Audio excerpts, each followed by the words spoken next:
voit pas la mer. Et longtemps, il ne la voit pas. Il ne sent pas qu'il existe vraiment.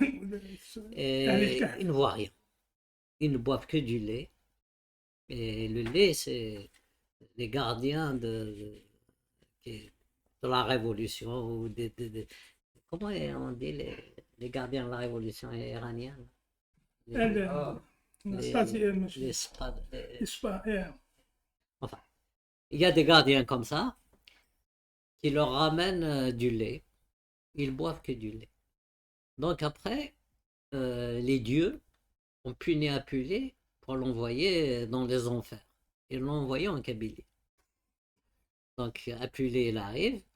Et il y a un groupe de musiciens, c'est des jeunes, c'est des dionysiaques, 2 filles et 2 garçons. Eux, ils boivent du vin. Et quand ils boivent du vin, le brouillard disparaît. Donc eux, ils voient la mer, ils essayent de faire boire ça aux gens, mais ils refusent, les gens. Oh. Voilà, donc après Apulée, il arrive. Et les dieux, ils l'ont envoyé exprès dans ce village parce qu'il y avait ce groupe qui ont une auberge dans une forêt. En fait, tout ce qui est bon, ils le font dans une forêt, en cachette, en buvant, pour voir vraiment le monde comme il est, quoi, le réel.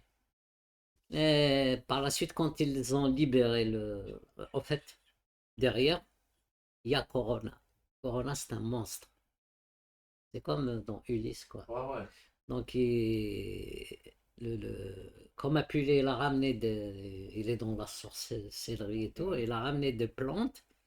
Il a dit à. Il s'est livré en fait à Corona.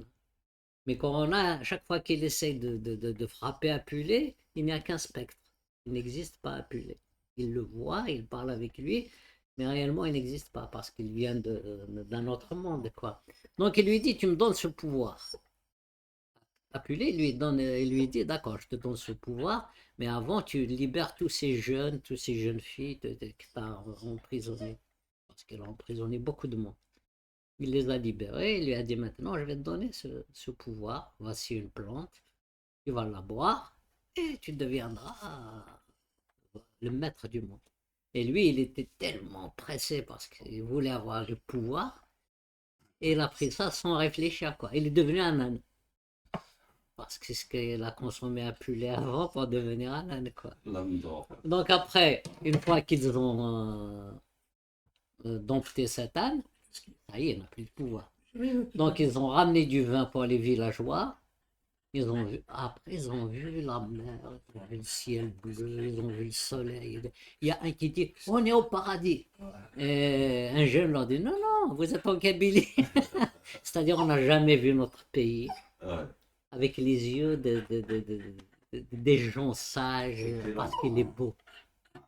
Mais nous on pense à l'autre paradis, alors qu'on ne voit pas le paradis qui est devant nous.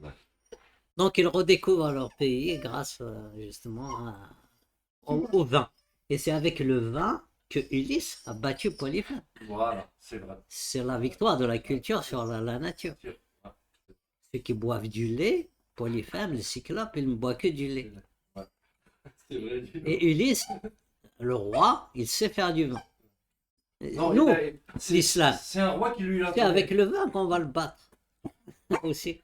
C'est une bête, il ne boit que du lait. D'ailleurs, à un moment, même quand Apulée leur a demandé pourquoi ils ne boivent que du lait,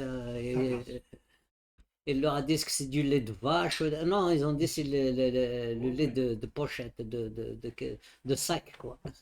C'est vrai, Polyphème, il boit du lait de brebis. Oui, mais les Algériens, les Berbères, ils boivent le lait de sachet, quoi. Le sachet est devenu un animal. En plus, c'est ça que j'adore dans la mythologie grecque. Tout il a un sens. Hein. Et le monstre qui s'appelle Corona par rapport au Coran, quoi. C'est comme Ulysse, c'est là et Edem. Caribe et Scylla.